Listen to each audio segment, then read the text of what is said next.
بسم الله الرحمن الرحيم. السلام عليكم، ازيكم يا حبايبي؟ عاملين ايه؟ وحشتوني، يا رب دايما تكونوا بخير وبصحه وبسعاده. النهارده هنعمل مع بعض طاجن الرز المعمر. شايفين الرز بقى كده؟ جبنا الطاجن او البرام بتاعنا او الحله او الصينيه اللي انت هتعملي فيها، وحطينا نصها رز. يعني الكميه، جيبي حله على قد ايه الكميه اللي انت عايزه تعمليها، صينيه على قد اللي انت تعمليها، وحطي نصها رز. وابداي خدي الرز بقى اغسليه كده وحطيه في مصفى او صفيه كويس جدا من ميته، ورجعيه تاني في الصينيه بتاعتك او الطاجن او الحاجه اللي انت هتعملي فيها. تمام. انا هنا بعمل في الطاجن. جبت كوبايه لبن، بس كده كوبايه واحده، ما جبتش الكميه كلها باللبن اللي لسه هعملها، وحطيت فيها معلقه ملح وحطيت معلقه سكر صغيرين، معلقه ملح صغيره ومعلقه سكر. هبدأ ادوبها حلو جدا في اللبن علشان ما يبقاش فيه آه اثر ليها في الرز، او ما اقلبش كتير في الرز. يعني انا سهلت ان انا اقلبها كده على طول.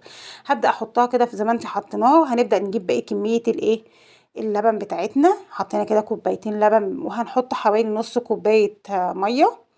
احنا هنملى النص التاني من الطاجن او الصينيه او الحاجه اللي هنعمل فيها، هنملاها النص التاني السوائل. انا حطيت كوبايتين لبن ونص كوبايه ميه، انت ممكن تحطي كوبايتين لبن وكوبايه ميه، كوبايه لبن وكوبايه ميه، مش كميه، حسب الرغبه. انا هنا حطيت كوبايتين لبن ونص كوبايه ميه على الكميه دي. وبعدين حطيت هنا معلقتين قشطه كبيره زي ما تحبي، انا كانت دي بقى وش اللبن عندي فحطيته عليها. وكمان هحط بقى السمنه بتاعتنا، سمنه بلدي بقى تبقى حلوه. حطينا بقى هي كده السمنه، بقينا نحط السمنه كده عليها. انت ممكن تحطي السمنه كمان مش دلوقتي، في الاخر بعد ما تدخل الفرن وتطلع في الاخر كده تحطي السمنه، بس انا بفضل ان انا احطها كده معاها على طول، لاني انا مش بشغل عليها الشوايه خالص، انا بحطها في الفرن في الرف اللي في النص على طول.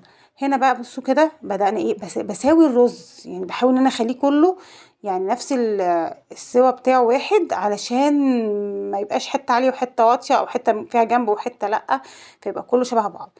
حطيتها هنا في الفرن في الرف اللي في النص زي ما انتم شايفين، على نار وسط يعني 180 كده. اول ما بصوا طلع من الفرن كده من غير شوايه ولا اي حاجه، ما شاء الله، بصوا بسم الله ما شاء الله، يعني حاجه كانت جميله. بصوا اللون، بصوا القشطه عملت فيه ايه، يعني حاجه ما شاء الله جميله جدا. جربوه وبنفس الطريقه دي هتعجبكم. يا رب كده يديمها نعمه علينا ويحفظها من الزوال وابدلنا خيرا منها، اللهم امين يا رب العالمين. اتمنى بقى منكم اللايك والاشتراك، ودعوه حلوه من قلبكم. ربنا يديمها علينا وعليكم بالستر والصحه. والسلام عليكم ورحمه الله وبركاته.